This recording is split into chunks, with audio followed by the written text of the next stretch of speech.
Hello, friends, and welcome to episode 39 of Trapped in History. I'm your host, Robbie Malcolmson.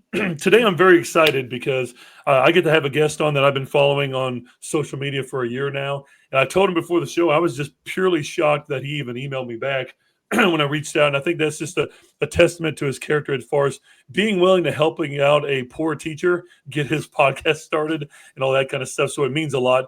Today, my guest will be joining me will be YouTuber and social media influencer Preston Stewart. I will include all of his social media outlets in the description. For a little bit of a background before we dive into the conversation, he covers topics on his YouTube channel such as military, national security, and foreign affairs. As stated in his YouTube channel description, he also studied international relations and terrorism at West Point, and from there entered the Army as a field artillery officer. So to get started here, Preston, thank you so much for joining me on the podcast. Yeah, really appreciate the invitation here, Robbie. Looking forward to the conversation, man. I appreciate it too. And like I said, a very busy guy, so we're going to be getting you out of here in an hour. So just to kind of start off for any of my listeners that are a small crowd, but we're building over time, but for any of them that may not have come across your outlets before, could you share with us a little bit about your personal background, about where you grew up at, maybe your early life or education? Yeah, so I was born and raised in Champaign, Illinois, Central Illinois. I'm the oldest of four boys. Grew up playing hockey, baseball, golf. Went to high school in Indiana, boarding high school called Culver Academy, to try to play hockey in college. That didn't pan out as expected, but I was there as a sophomore on 9/11, and that kind of sparked an interest and a desire in wanting to serve the country. So from there, went on to West Point, a prep year there to get ready after graduating high school, and entered West Point 2005, commissioned in 2009 as a second lieutenant. Went on to the 101st Airborne Division as a field artillery officer, a couple trips to Afghanistan as a fire support officer. So kind of calling in and directing artillery, mortars, and airstrikes whenever our friendly forces got into enemy contact. Left active duty in 2014 as a captain. I'm now a major in the reserves. So the once a month, get to not shave the rest of the month, but for 2 days, I have to. And yeah, we're in Murfreesboro, Tennessee. My wife and I run a small business here. She's off doing that today. And I have been fortunate over the last couple of years to have built kind of a platform, a couple different platforms here, to be able to really study and discuss topics that I'm interested in. And that started with military history and has kind of adapted to more current conflicts, war, conflict, national security. And a lot of the focus right now has been around, obviously, the major wars that we're seeing, the war in the Middle East, broadly speaking, and then, of course, the war in Ukraine. And that's again, very, heavy subjects, but fortunate to be able to spend my time each day diving into things that I'm interested in.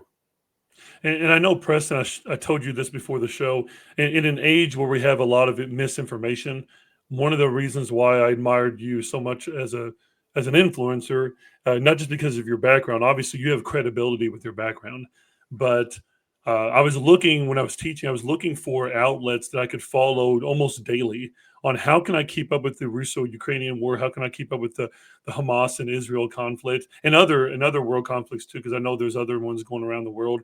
And I came across your channel, I think, in an algorithm. For once, the YouTube algorithm worked in my favor and yours as well. But and I think that's where, and then I started recommending it to my students in the spring. And then in the summer, when I started this podcast, I thought, I'm going to try to email him. He's probably not going to message back because I'm sure he gets a lot of messages because he's very busy. But luckily you did, and I'm very fortunate for that. So it means a lot to me. I also realized that we're not that far off in age. You're a young guy, but I realized that you said you were a sophomore in college, I think, right? Whenever 9/11 happened, and you were at the academy. So I was actually a senior in high school. Like I remember like finishing state testing. Somebody said something was going on. They rolled a TV in, and I remember like watching it. Like I don't know where you were. I might ask you what that is, but I remember they wheeled the TV in after the first plane hit, and they turned on the TV. We're all standing there watching it, and we actually watched it live when the second plane hit. Oh, wow. Because we were just sitting there debating about, like, and it sounds bad to say this, but I remember saying to my friend, what idiot would fly into the World Trade Center? Like, because they kept talking about, as you remember, it was a prop plane, or it was a single engine plane, or or maybe something happened to the pilot. Like they were saying that the commercial thing, maybe the pilot had something happen. But remember, it was a beautiful day. It was like clear day, and I remember just sitting there going, "This is so strange. Like it's the biggest thing in the sky. Like how could you accidentally fly into that?" And I remember they went to like this periscope view of the skyline, and you could see this little dot coming in, and you could hear the people on the news talking. And all of a sudden, there's this huge explosion in the second tower. And I always tell my students that story. That like I remember for the first time in my entire life, the news stopped talking. Like it was just dead silent. And you could hear them shuffling papers, and you can tell they were just as shocked because I told the students that moment right there. That's when the entire world went from accident to attack. Like immediately, and it was like a surreal movie on that. Now, on a much lighter note, I'm sorry to kind of go down that route, but on a much lighter note, there is something that me and you have in common, and we can say that we're one or two of only three that can say this. So me and you are football fans. Yep. Me and you are pretty big football fans. I follow you there. You're a big Army guy, of course. You went there, so I'm not going to bring up Navy. But for any of the visual listeners, I am a. Hey, all right. All right. I figure you like, so I'm an Indiana Hoosier fan. I grew up in Southern Indiana. I don't know if you know where Holiday World is at, like the theme park kind of place. But basically, there's a town in Indiana literally called Santa Claus, Indiana. Yep. So it's where Holiday World was. Well, I'm from about 10 miles from there. So I grew up in Indiana. I got hired down here to teach, but I've always been a Hoosier. So, of course, I grew up as this basketball player and a huge Hoosier fan. But I've always liked football. But as you know, it's been a very depressing history in football, but this year under Cignetti has been wild. I know some of our history listeners might not be sports fans, but like I'm still a big sports fan. I bring that up every once in a while. But for you, I have to ask you before we go into your like further into your background, like how's it feel? Because I know Army's been competitive, but I don't think they've been like on this level of success for a good while. What's it like for you on your side to for your alma mater to be doing so well? It's exciting, man. It feels weird at times. I made it out to West Point for one game about a month ago, and it was over in the first half. And I'm used to that, but usually it's the other way. I mean, I think we had an 0-12 season while I was there. We had multiple games where we wouldn't score. So and people hated going to the games because it was just boring. We just got beat up on. So it's really cool to see the other side of it. And this is our big weekend. We've got Notre Dame this weekend. Yep. This is the first real test, I would say. So it'll be huge. But my youngest brother actually went to IU. I was there for his graduation. Great. So I'm a bandwagon IU fan this year as well. Nice. It's awesome to see how well they're doing. Well, I was going to say, hopefully you're rooting for IU and the shoe this weekend. Everybody hates Ohio State. But yeah, I mean, both of our schools have huge games this weekend. And like it's sad to say this, I'm not anymore, so you're going to cringe a little bit. But as a kid, I was a Notre Dame fan because of the image. Like when me and you were kids, remember Rudy came out. Yeah. So I remember watching Rudy like 1,000 times and just wanting to like Notre Dame because of the storyline and that and whatnot. Cool, yeah. But I think I've always liked it, IU. And you said this earlier about losing seasons. I was like, man, you're preaching to the choir. There's been many seasons where it's hard to get fans at Memorial Stadium at Indiana. And this guy, he's been able to change the culture a little bit. And they've had game day there. Now game day is going to be at the Ohio State-Indiana game this weekend. They had big noon kickoff. Like, as an Indiana fan, I don't know if you catch yourself. I'll stop at this and we'll go into history because I only have you for an hour. But do you catch yourself sometimes pinching yourself? Because for me, it's like, when's it going to end? Like, this is too good. Like, this has been too enjoyable. I keep bracing myself as an Indiana fan for, like, the inevitable thing to happen because of years of struggle. Do you ever catch yourself this season doing that as an Army fan? Trying to take the wins as we get them. So we beat Air Force. That's huge. You know, we're bowl eligible. Huge. For the longest time, bowls were not even in consideration. So like if we were to stop right now, it'd be a successful season by Army metrics. We've still got really a couple big games left. We've got the Navy game. Of course, if we win that, the rest of the season doesn't really matter. And we've got a couple other big ones here with Notre Dame, the possible conference championship, and then a bowl or who knows what comes next. So take the wins as we get them. And we've had a lot of things to celebrate already this year. Oh, yeah, absolutely. And no matter what, like if both of our teams just happen to lose out, as disappointing that would be the last two games, you can't, looking back years later, you'll be like, man, that was a really good season. That was awesome. So I have to ask you first to kind of get into this a little bit. I'm going to skip ahead a little bit because I know you mentioned being at West Point. So we have a little bit shorter on time. So I think I'd like to ask you, kind of go to your YouTube channel, if you're okay Yeah. with that, and your other outlets. So originally when you were going, because you told me about what your wife does for her job and you kind of getting into this because you're interested, what initially inspired you to really start your YouTube channel and all your other social media outlets? Because that had to be daunting. Because I know I just started mine in June. I'm like, how am I ever going to build anything on this? It's so oversaturated, the market is. Like, how did you feel whenever you first did it, and what initially inspired you to start doing it? It was a little area on TikTok at the time. It was kind of middle of COVID. I have always enjoyed military history. It's what I liked. It's all my books back here. It's what I liked reading. It's what I liked watching. And TikTok was kind of a new platform, and there really weren't very many accounts, if any, talking about military history. Mhm. It was still very much like a dancing platform. But there was a guy I listened to named Gary Vaynerchuk who kept talking about how it's going to be more. All of these platforms start as something and they expand into more. And I just had fun. It was fun telling little snippets from mostly World War II, but just general history pieces, and get 30 views or 500 views or whatever. And I mean, it hit 100,000 followers over there at some point, or 10,000 at one point. I was like, this is insane, because you're thinking it's a pretty small group, but you realize your interests when you start interacting with the whole world.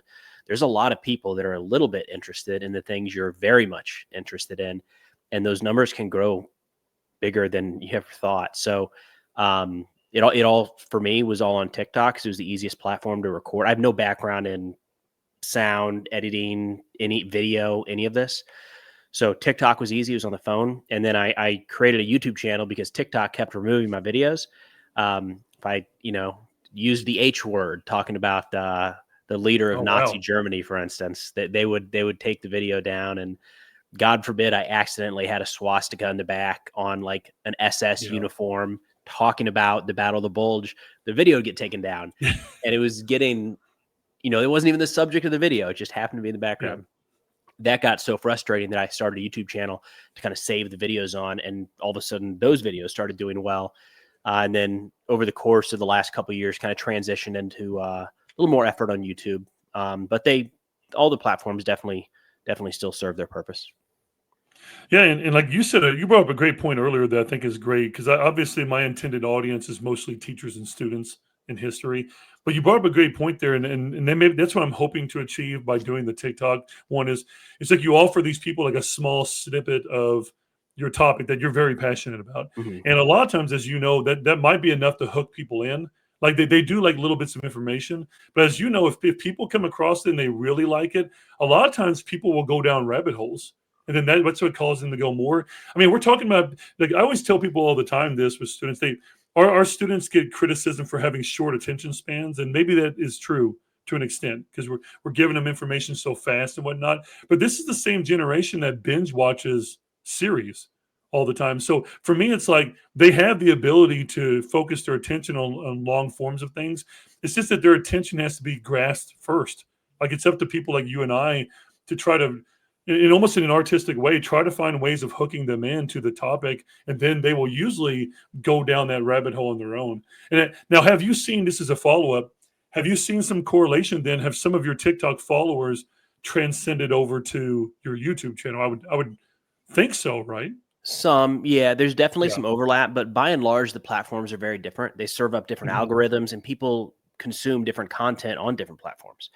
Yeah, Um, it's true. so like my YouTube algorithm is all about war and conflict, geopolitics, things like that. On TikTok, it's all like golf and hockey highlights and has Yeah. cooking. It has nothing to do. Like, I don't see any of the other creators in my space Oh, on got it. TikTok because I don't consume that stuff there. Mhm. And so I think the audiences are very different. People go to IG Reels for certain things. They go to Twitter for certain things. So I do think there's a core group that is moving from one to the next, and they're just going to follow you wherever you are. But by and large, the people that spend a lot of time on TikTok are probably not spending as much time on the other platforms, and vice versa. That's true, because in my very early stage of TikTok here, I've done purely historical videos that are all teaching, and it's just normal. I've had 3 of my videos blocked, and I've had to like refute them Mhm. on TikTok, and they have brought them back. Like, none of them they banned for good on there. But like you said, they were seemingly like silly things, like showing soldiers in World War One in a trench. There was no dead bodies, there was no violence. There was just one soldier peeking up, and I just kind of showed, and they're like, well, because it says their platform, we don't kind of encourage violence. It's strictly for entertainment. And you brought up a great point there is, why do people open up their TikTok app? Because they're probably trying to escape their life temporarily from something. They just want to be relaxed. They want to be entertained. They want to see something funny or something like that. Very rarely do they want to dig down a historical hole on there as well. So, and that's where you bring up a great point that maybe that's where they go to YouTube on, because you can watch more long form videos that way and whatnot. But it's still cool that you got your entrance there in that TikTok. And then look at your room now. Like, you have this little studio now. You probably know all these editing techniques and everything now that you probably never thought you were going to know before. Like, now that's something I have to ask you. Yeah, I was just say is how I have to ask you this on average, because your videos are very detailed, like not just with you talking, but like visuals you share, and you do a lot of research. You have a lot of websites that you use for sources that are great. How much time average do you spend editing a video? Not a ton editing. So generally for a YouTube video, if the actual video is 15 minutes, it might end up being an hour on top of that editing. But then there's a lot that kind of feeds into the outline or the script coming up to it. So it could be, 4 or 5 hours putting that piece together.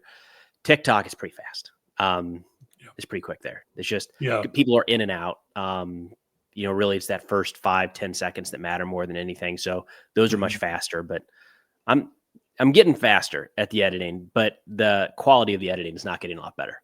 So I'm trying to walk that line. It's interesting in this space because, if you're making a movie that's going to stand on its own for the next 10 years, it's a different level of effort than if somebody's trying to get the updates on what happened.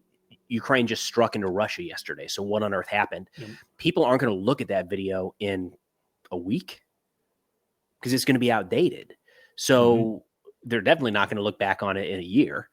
So it's trying to find that balance of get the information out there quickly. People are just looking to consume the information. How much of it needs to be highly edited with all sorts of different graphics versus just presenting kind of the raw data. And you bring up a great point there too, because you kind of walk a fine line between, because you can cover military history and these current conflicts, and these things will be studied for many years later. And I like to think is like many of your videos will still be extremely valuable years down the road you cover. But there are events like what just recently happened that those are quick hitters, right? Though people are just going to be looking at those on there. But I'm sure it is kind of a tough balance, because if you're trying to make something that will be viewed 5 or 10 years from now, you're trying to probably put a lot more time and effort and quality into what you're doing. But in a way, and this is what I told my students, in a way, you're giving the news. Like, you're giving the news specifically about this stuff.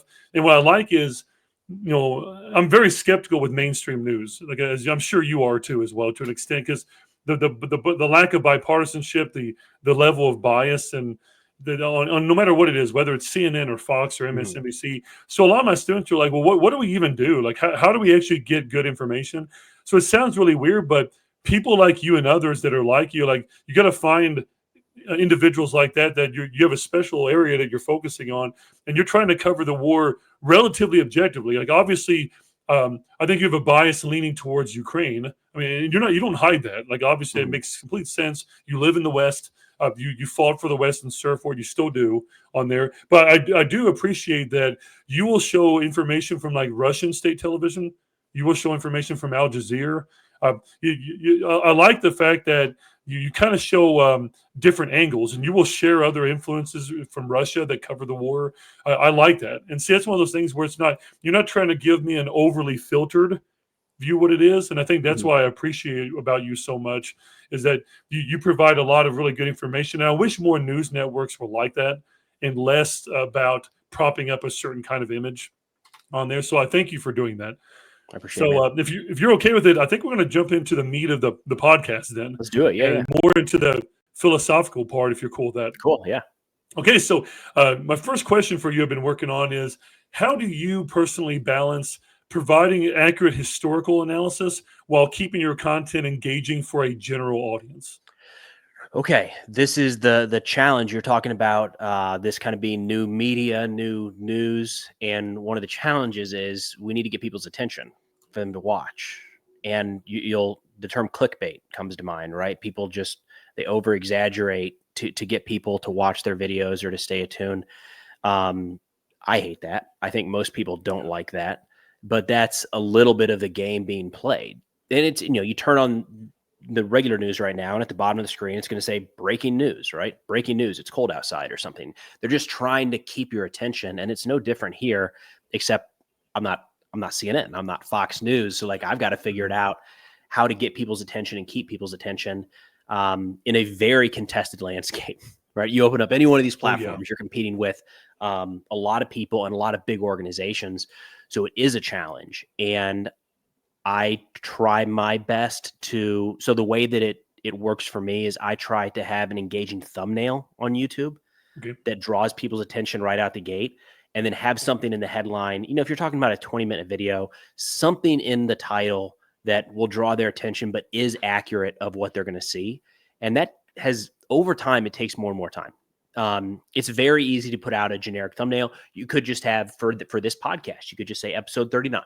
And that would be entirely accurate. But you're going to lose a lot of views because people they have no idea what they're looking for. So it is a very fine line. And I'm sure I've gone overboard in too clickbaity at times. And I know for a fact I've gone the other direction far too many times of just being very, very bland in describing what the video is. It is a balancing act every single time. On YouTube, not so much on other platforms because the title doesn't really matter elsewhere. But it is. But on the other platforms, then for TikTok, for example, if you don't get somebody's attention in the first like half second, they're moving on. That's just the nature of that app. So how do you, in a half a second, show urgency and get people to want to stay while not tricking them into something that didn't happen? Or it's, it's a challenge. But it's kind of how this game is played, if you will. Learn as you go. Yeah, and you can see that in the analytics. I noticed on TikTok, you can actually see the average time that people watch your clip, and you can see where a lot of people will dip out about 3 to 5 seconds in. And that's a good point that you bring up. And you also brought up an excellent point about the thumbnails. For someone like me and like a lot of my students, I'm a visual learner. So for me, it's your thumbnail that really grabs my attention first, and then I'll read your title. And as a follow-up, would you say the thumbnail is even more important than what you title your video? Maybe it's hard to tell. Okay. For me, it is Depends. because that's what gets my attention right out the gate. I do the same way you. Look at the thumbnail, and then next step is the title. But yeah, I think that's probably the top priority. But it's tricky, right? I've had on any one of these, there's so many variations. Which, look, it's one of the reasons I like this is you get another at bat tomorrow or this afternoon or Saturday. So if it didn't work out last week, you can try again and adjust something. And all of that is on my shoulders. And I kind of like that. Yeah. Change the title a little bit, use different terms, use different colors. I like being able to experiment with that and see what works. Yeah. I have to ask you, so there's days, and I've kind of watched this recently on your last probably 10 videos that you've published in the last like few weeks and whatnot. I'll kind of see like what time that you posted it at and then how many views you already have. Like, how does it make you feel that, and it's ironically in a way, because I remember being a little kid. Do you remember like the local news when you were a kid? Like everybody was like waiting for like 6 o'clock news or something like that. And it's kind of funny. And I think it's a good thing for the most part is that, within an hour or 2 hours, you're getting more views sometimes than what like news channels are getting. Like, how does that make you feel? Like, does that make you mostly happy? Does it stress you out more because you know that you're able to grab so much attention because you have this responsibility almost morally and ethically? Like, how does that make you feel that usually within a day you're getting more views on a video than what a lot of news channels are trying to get on their one episode? It's wild, man. I think it's, it's not a me thing. It's a new media thing. Yeah. Just that's where people are going. To your point, finding people that are experts in tariffs, right? That's going to be a popular one. People will be looking up soon, and they're probably not going to be going to CNN and NBC. They're going to be going to YouTube to find somebody who knows, an expert in being able to describe that. I'm fortunate in that I didn't have like a blow up moment. This was, 4+ years in the making still. So, and there's still a lot of channels that get a lot more views than I do across the board. So I didn't wake up one day and all of a sudden the videos were getting 10 views and now they're getting 10,000. So I kind of got to deal with that slowly. And it has been a burden in a good way to make me very careful about what I say. And there's times where I decide not to tackle certain subjects because I don't know, it might just be adding fuel to the fire in a way that isn't helpful, recognizing that thousands, tens of thousands, hundreds of thousands of people might see that. It is funny though, as you go, your baseline changes. I remember the first time a TikTok video got 10,000 and I thought I'd probably be getting calls from family and friends that they found my viral video. And it adjusts to where you know what a good video is and a bad video is in terms of views changes over time to where it's hard to comprehend at times, right? The biggest school I ever went to had 4,000 people, and I would be shaking in my boots with the idea of putting out an announcement to 4,000 people. Like, I'm gonna trip over my words. But to your point, in 45 minutes or something, 4,000 people have watched a YouTube video. Yep.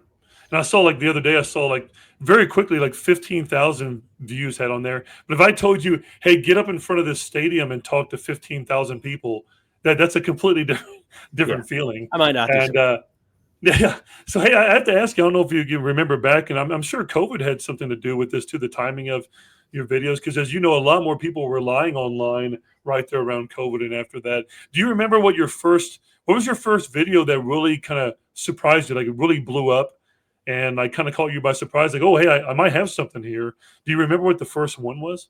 There wasn't like a big out of the ordinary. So like my first viral one after getting hundreds of views was 10,000. It was like, whoa, hold on. And it was a putting together a beehive in the backyard. Nice. And then it's not even the military stuff. Yeah. And then, I kept going, and I'd get hundreds of views per video. And then one would hit 200,000 or something. So I've never had one go. I think on YouTube now, some of the shorter ones have hit like 30 or 40 million over years.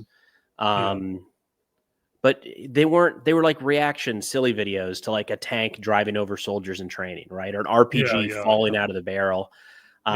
That's been the surprising part, is especially with short form video, you just have no idea what's going to go and what's not. No. Ever. Kind of have an idea, but the videos, my top performing videos of all time, I never would have guessed for any of them. Yeah. And it shows you over time, people are still watching these. I'm sure it's got to be surreal when you look at a video, a clip that was seemingly short and maybe somewhat insignificant for you. And then you look and it says 3-4 million views and you're like, wow, like how's that even happening? And like I said, just imagine you talking to 3 million people. That just sounds like daunting to consider that.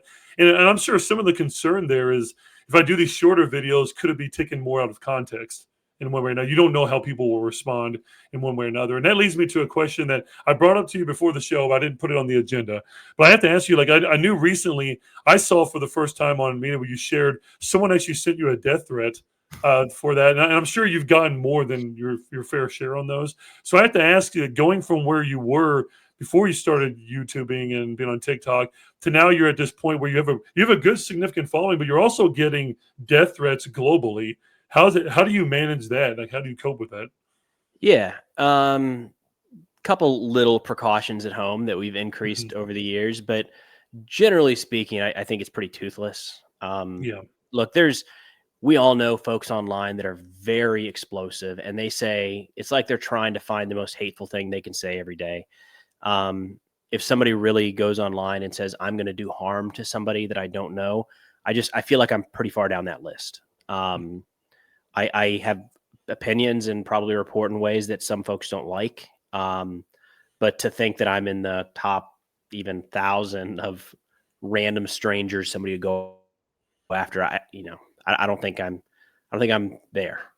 So and on top of that, when you kind of weigh the different things, there'd be random DMs with a death threat from an anonymous account, right? It's never from a real account, but it doesn't even make its way into like videos of people being upset with me or tweets or stories or any of that stuff. So like, to me, there's a big gap there. If I get the occasional DM from a nothing account, an empty account, but nobody's even saying anything publicly in that regard, I feel like getting to the point of somebody knocking on the door is probably not near term, but it's crazy either way. The crazy thing to me is that somebody would go out of their way to do that. Like, Robbie, if you were putting out just awful Go Navy propaganda all day, every day, I just wouldn't follow you. Like, I don't know. Exactly. That's it. Like, the idea that I would comment something bad, let alone come to your DMs and send you something hateful, like I got something else to do, man. I'm moving on. Yeah. Why waste your time? So that's been Well, interesting. especially in an age where there's so much choice. Like, Yeah. well, why even say anything? Just don't worry about it on there. But I do think, and I'm sure you would agree to an extent, that I think that the internet and social media has given some people this false sense of courage. Like, hey, I can say these things I would never say to Preston's face if I ran into him at Walmart. But I can do this kind of empty threat that because it makes me feel more vindicated or whatever it is. Or it might just be just purely trolling. It might just be purely, I'm just going to do this to mess with this person and try to get under their skin and then let it go. But most people like me and you, we would just not follow it. We would just, I would click that thing on Twitter or X where it says not interested. So I don't see that in my feed anymore. Yeah, So it's move not on. that big of a deal. There's way better things to see if you don't like it. So moving on, it's just some more military history questions because I know that's your specialty. It's your focal point area. Within your research and all of your coverage that you've done with historical wars and conflicts, especially your current ones, what do you think are the most significant lessons that modern military leaders or even civilians can learn from history? Flexibility just has to be it, because we all of the things we study in past conflicts, the incredible tactics and operational successes, there's so many things it hinges on, right? There's so many things that D-Day hinged on that are not part of how we fight wars today. So we can't get too hung up in the tactics and the technology and the systems. I mean, heck, the way they're fighting the war in Ukraine right now is drastically different than it was 2.5 years ago. So we can't. There's very high level tactics that you can kind of understand, that will help year to year, decade to decade. But by and large, it's being adaptable on the battlefield. It's being able to engage with and leverage anybody on the battlefield, because it could be the private with the right idea. Again, what we're seeing in the war in Ukraine is it's not a lot of top down driven, it's bottom up driven refinement. So it's the leaders having to be flexible to adapt to these new technologies. And look, we're not very flexible in the U.S. government, right? Like, if we wait for the U.S. government or the DoD or the Army to say, here's the best new way to fight a war, we're going to be behind.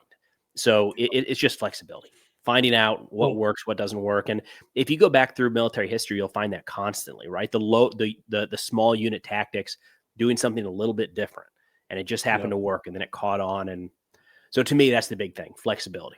Yeah, and before you know it, cadets in a military school are learning about it, Yeah. right? Like, and if you go way back in history, I mean, even if I go back to like the Gatling gun and other things like that in the 1800s, a lot of these ideas were started by entrepreneurs and other private citizens. They might have been commissioned or funded later by the government, but it's like you said, in our country's history, a lot of it's been innovations by individuals beyond the government, and then maybe the government adapted to that. It's a great point. I love the flexibility one, and also you've been posting some of these, and it's understandable that they're doing this, but it's also quite humorous in a way. So all of the tanks that you've been posting the last couple of months, you're seeing some very unusual, I don't know how to way to put this, but unusual attempts at armoring tanks against drones. So we're seeing like what looks like almost like a World War I steel box just rolling across, because they're trying anything they can with netting. And I know one of the pictures you posted, you were like, yeah, I'm sure there's a tank there somewhere. like, let's just cover the entire tank. It's like the barrel sticking out, but that's it. But it's like you said, that they're trying to find any kind of innovations they can to fight against this. And often students will bring up about the drones. The drone thing seems not only new and kind of scary, but also kind of further dehumanizes war. I mean, you're getting killed by this device that's flying at you. But at the same time, I told students, you think that's new, but America's been using drones to strike people for a long time now. Like drones in its nature are not new, but like these smaller drones dropping grenades and whatnot, I don't think many of us have seen that since this war started. And you're seeing that all the time on the field. So it is interesting to consider that. Go ahead. I was going to say, I think it's actually a step in the other direction. I've seen that comment recently as well, that it's dehumanizing and it's making war more like a video game, but I actually think it's a step in the other direction. First off, as soon as gunpowder came about, people were saying this is dehumanized. Exactly. It's not the real way. This is not how real men fight. It's right? not the gentleman's way of warfare. Yeah. And then you had guys on horseback charging across no man's land in World War I because they wanted to uphold honor, right? And they drew their saber and they got mowed down like by a machine gun, because that's what war was now. Drones are different, I think, because prior to this, what we had was somebody would stand off, identify a target, and drop a bomb or fire a missile into it. You may or may not actually know who's in there. Now you're having a drone operator fly a drone into another person, and you can see their face sometimes right before it impacts. Oh yeah. Or they're sitting overhead getting ready to drop a grenade on an individual on the ground. You see scrambling for their life and trying to get away. I don't say that in a good way, but it might bring about more humanity than a random Tomahawk cruise missile slamming into the side of a bunker 3,000 miles away. So I don't know. For better or for worse, it's where war is right now. It's how the war is being fought. But I would push back on, I think the guys operating drones right now are going to have much more significant PTSD than anybody that fired Tomahawks or dropped bombs during the global war on terror. Oh, absolutely. Because like you said, in some cases, you're seeing the emotional reactions of these people that you're taking their life. And I like that you explained too, you're not bringing this up in like an entertaining way. You're saying that this is just a fact of that. You also brought up an excellent point that really made me think differently about that, is that maybe this is much better because you can fully identify somebody that you're doing. You're not just randomly shooting like artillery rounds near this town. And if you're like 1 degree off, you're freaking wiping out a village or something like that. So it's a really good point. And to go back to what you said earlier too, I tell students all the time, what about men in the Civil War, the Revolutionary War, that was killed by a cannonball, or an artillery shell in World War I if it had your name on it? You don't think that that's dehumanizing, like on that too? So I think that this idea that war has to be two men clashing together face to face in hand-to-hand combat, and that's supposed to be like this respectable, humanized way. I don't know if war is meant to be humanized at all on that. So it's a whole nother thing. Okay, so the next question I have for you, Preston, is military history, as you know for sure, can spark intense military debate. We debate about it in class often too, especially on topics like ethics, morally, controversial decisions, and geopolitical ramifications. How do you handle viewer pushback or differing opinions in your comments and your discussions?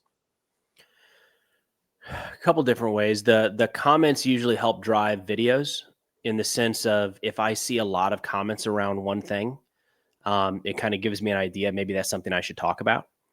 So for instance, if I posted a video yesterday and today I saw hundreds of comments about how Ukraine doesn't have the technology to carry out this type of operation, what I might talk about tomorrow is the types of technology that Ukraine has.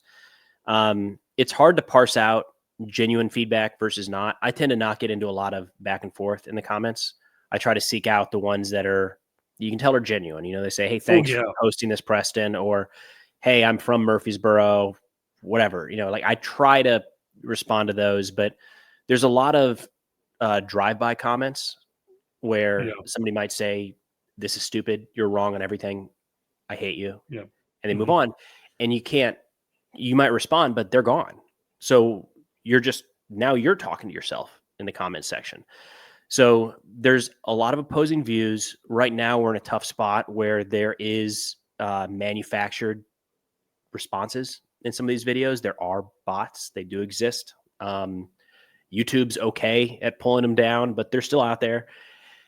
And you have to be careful to be able to kind of read between the lines and see, is that a difference of opinion? Or is that intentionally misleading information? And what do you take from each? So it's for better or for worse. I'm a little bit overwhelmed right now with the volume of comments. I can't. If I wanted to, I couldn't read through all of them.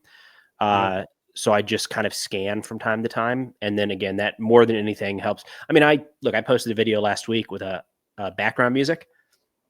I do not have to read all the comments to know that people hated the background music. Next video did not have background music. Did not have it, not at all. You can kind of pick up on themes like that more than it's more themes than individual comments, I would say. So in a way, you can kind of use it as almost like a makeshift survey. Like you can kind of browse through it and think, okay, I kind of get this theme here. They don't really like this and it's not just like you said, drive-by comments, but it seems like genuinely this is kind of disliked. So it's like you said earlier in the podcast, there's always another day. Like you're posting videos either every day or every other day. So you can easily adjust what you're going through, and you're kind of finding out what works and what doesn't work as you're going, which is a really interesting evolution that you're going through. Another question I have for you, I'm going to ask you a more of a humanistic question here. So many military history enthusiasts like myself, we resonate deeply with personal stories from soldiers and civilians. As I told you before the show, I just read the Hang Tough book about Major Dick Winters in World War II. I was a big fan of Band of Brothers growing up, so I've read the book about Ronald Spears, and I've been following them. I have Jared Frederick on the podcast. So for me, stories resonate a lot. And as teachers, you have teachers like me that I love the storytelling aspect. And I notice that when I teach the Holocaust or I teach something else, rather than give them raw numbers, it's much better to say, let's focus on this one person's story or this group of people's story. And the students are way more to like connect with that. So for my listeners, whether they're a student or a teacher, I want to ask from you, do you happen to have a favorite story that you've come across in all of your work that highlights the more human side of war? Yeah, there's one in the Ardennes in 44, 45, the winter of 44, 45, World War II. There was a the snowstorm was the winter of 44, 45. Oh, yeah. And there was an American patrol and a German patrol, small group, 2 to 4 soldiers each. They got kind of cut off, lost in the woods.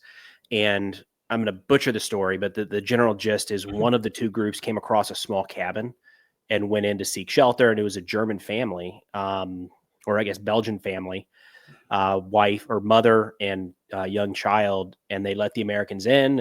And I believe it happened either on or around Thanksgiving or on or around Christmas. So it was close to a holiday as well, provided shelter. And then, a few hours later, the other side showed up. So the German soldiers showed up, also lost out in the middle of the forest, in the middle of the snowstorm. And this woman said, like, fine, but I'm taking your weapons and we're going to go inside. And they sat down and had a meal together and stayed the night. And wow. in a small little cabin, could probably reach over and touch the German soldier throughout the night. And they got up in the morning and they gave each other directions. So the German said, like, our lines are this way, go that way. Yeah. And vice versa, kind of, 18, 19, 20-year-old kids. Yeah. And they just parted ways the next morning, went back to their units. And I don't know. I like that.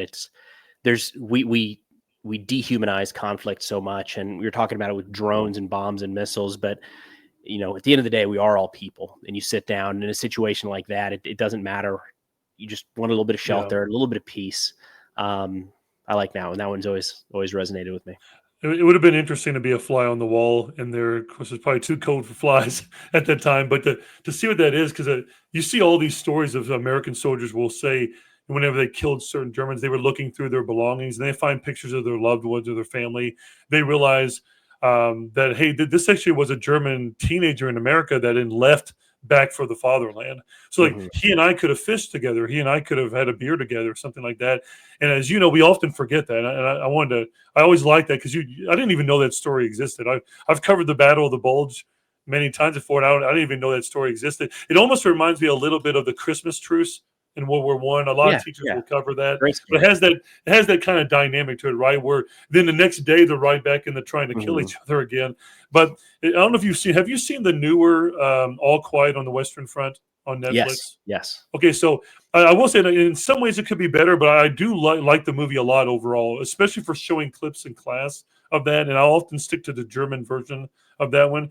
But I love the dichotomy between the politicians and the actual soldiers, because you can literally see that dehumanizing factor that you talked about there of like these politicians are like, I think the most heartbreaking story, of course, and I brought it up the other day on Veterans Day, is that the war ended at 6 o'clock in the morning. Technically it was over and the politicians wanted it to be 11:11.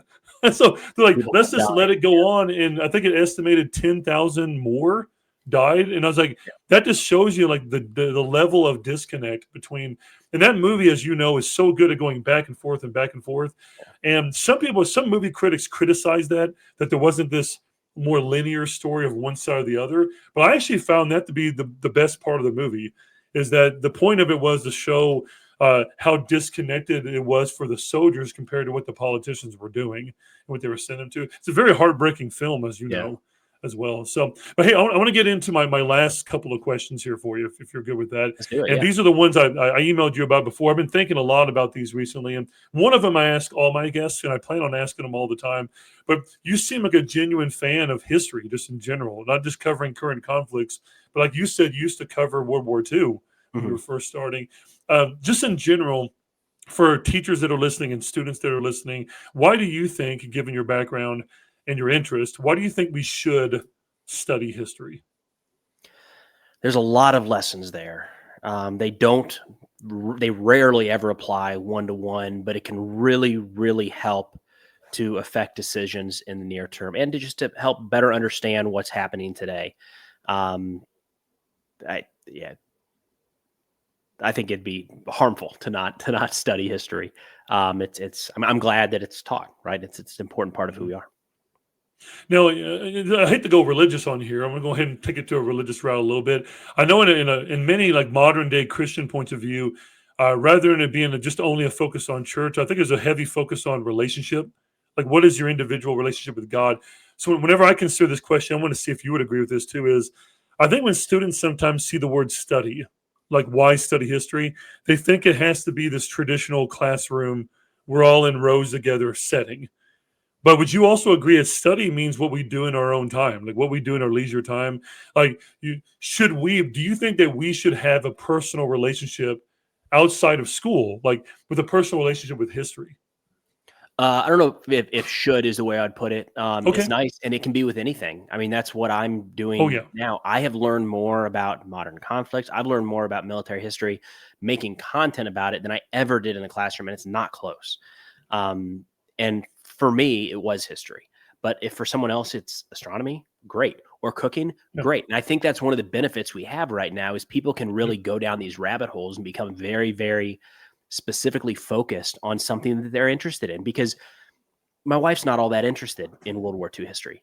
It's fine, right? Yeah. I'm going to spend all day reading those books. She's not. She's got other Yeah. things she's going to spend her time on. And I think it just, so, does it need to be history? No, but I like when we kind of open up the possibilities. And we're thinking about this with our daughter now, is like, how can we introduce her to things where she gets that itch and just gets so excited to where it's not studying. Like what I do day in and day out, I don't consider studying or work even. It's what I Yeah. enjoy doing. And people can find that with anything. Um, History, it can be physics, it can be science, it can be medicine. So I think just fostering that understanding that whatever you're interested in, just go on that.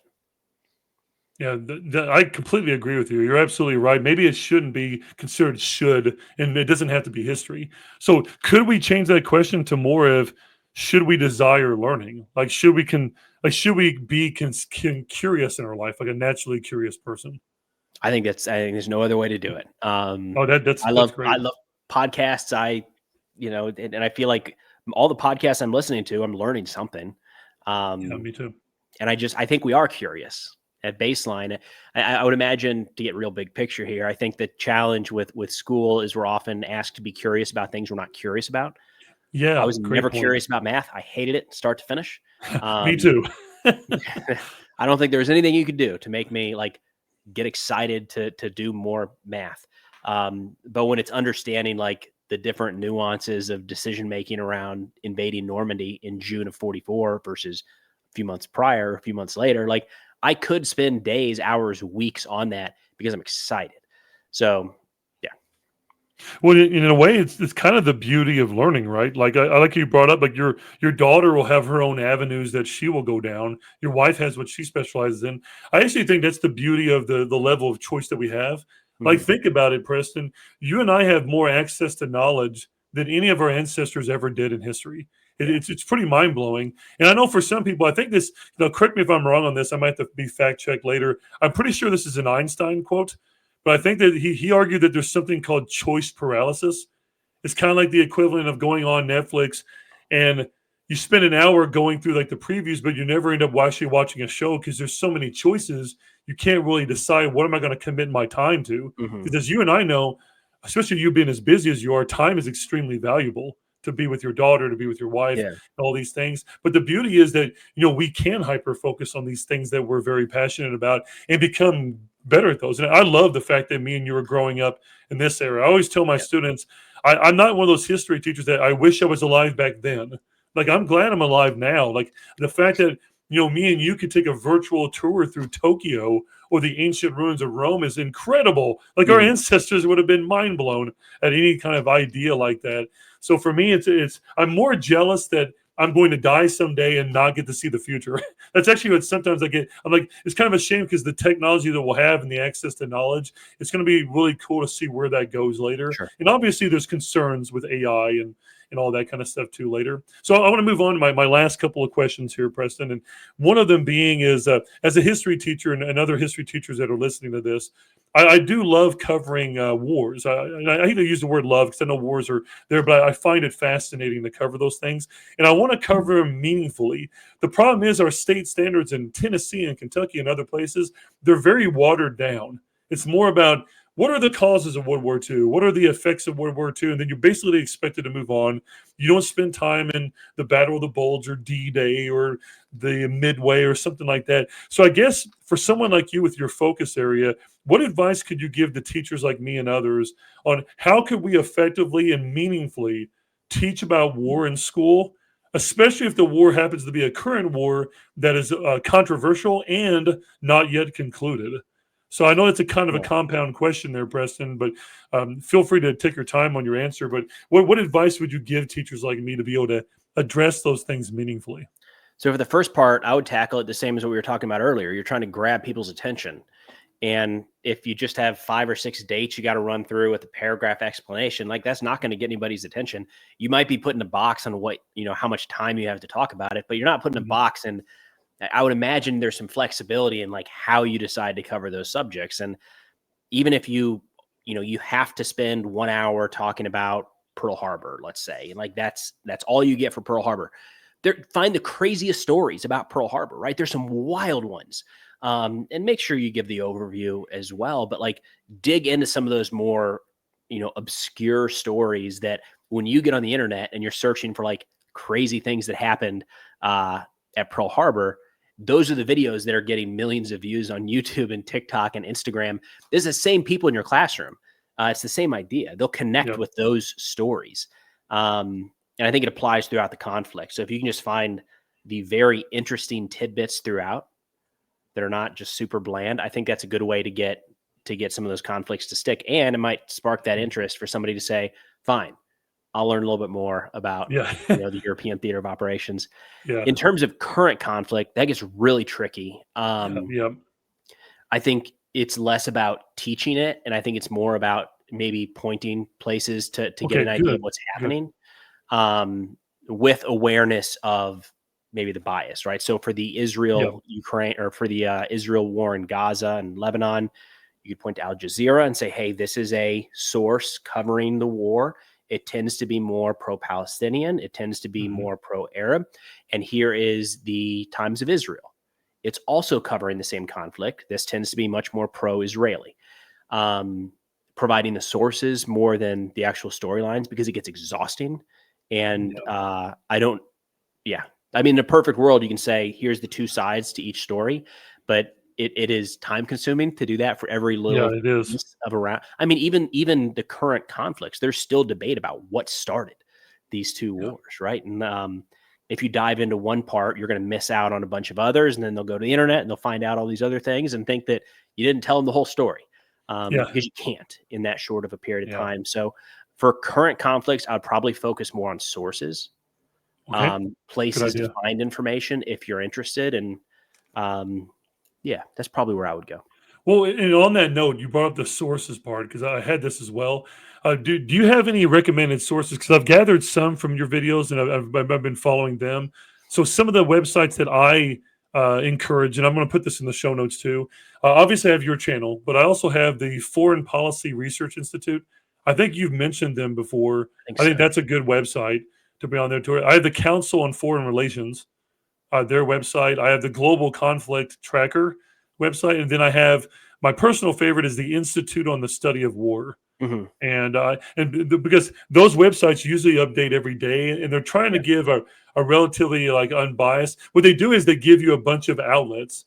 Those websites do, and it says, hey, this is a Russian one, this is a Palestinian one, this is a an Israeli one, and you kind of basically just kind of choose the rabbit hole you go down on. Now, as far as sources go, are there any go-to sources that you would recommend to teachers that maybe you use often? Because, like, for example, those digital maps you use, do you Do you know what those are called again? Because I've showed them last spring, but a lot of times you show those dynamic maps where every day it shows the front moving like in color. Do you remember what those sources were called? That one's called Deep State Map. Gotcha. That's what That's the one I use primarily for the war in Ukraine. Okay. And then there's Live UA Map, live and the letter UA Map. That one covers Gaza and Lebanon as well. Okay. For me, a lot of what I do is like Institute for the Study of War is great because they do a summary and you can click on the sources. So I have followed countless sources from looking at an ISW assessment, and they'll say Russian mill blogger said this, and then I click in and now I follow that account.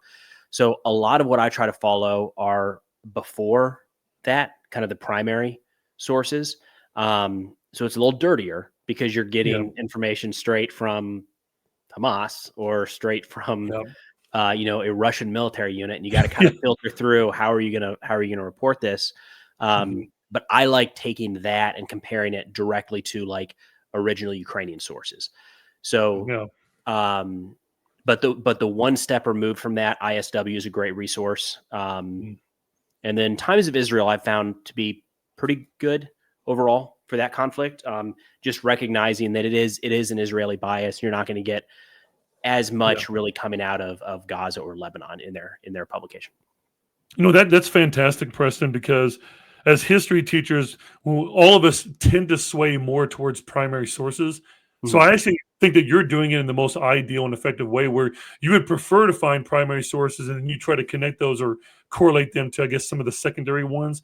And I think that's perfect. I think most history teachers listening to this podcast later will be clapping whenever they hear that kind of thing. But this is good, though, because obviously before I retire in another 14 years, I will be teaching these wars. Like, these will become part of the standards later. And what makes this so difficult, Preston, is that none of these current conflicts are in standards yet. So like I'm technically teaching them because we have extra time at the end of the year. It's more like a current events class. So, it's very risky to do that because you don't have like a certain objective guideline to be addressing. So you're kind of deciding on your own what's important and what is maybe not as important to show. Yeah. And as you said, a very limited amount of time. It might be only a couple of days that I need to describe. I have kids tell me, why do Israelis and Palestinians hate each other? I'm like, oh my God. Like, if you go to the Martyr Made podcast, he has like 4 episodes that are 4 hours apiece that says the history. I was like, I don't know what kind of Pandora's box. He has to say, I don't know what kind of Pandora's box you want to open up when it comes to the Palestinian-Israeli conflict. I usually have to do that thing where I just start at the statehood of Israel after World War II and say, okay, but then you can obviously go way back further than 1948. All that kind of stuff. But Preston, like I said, I'm going to go ahead and wrap this thing up here because I know we're like right here at an hour. But I have really appreciated you being on here. I had a couple of philosophy questions, but if you're willing to come on maybe some time in the future, another year from now or something like that, maybe we can always come back and do that. I'm just really appreciative of you coming on and giving me advice.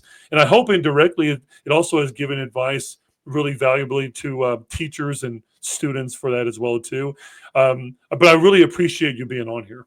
Of course. Thank you so much for the invitation, Robbie. It really means a lot. And I look forward to following your content in the future. And I just really appreciated this and hope the listeners find this valuable for their time. Because you talked about time being valuable. I know that if you take an hour out of your day to listen to this on your drive to work or something like that, then I really appreciate that. And I'm sure Preston does as well. I will have all of Preston's social media outlets in the description. I should have that posted really soon. And as usual, thank you all for joining me for this episode. If you've enjoyed this episode, please do not forget to subscribe and share with your others who also love history, especially military history. Until next time, keep questioning the past to understand the present. And as always, be contagious.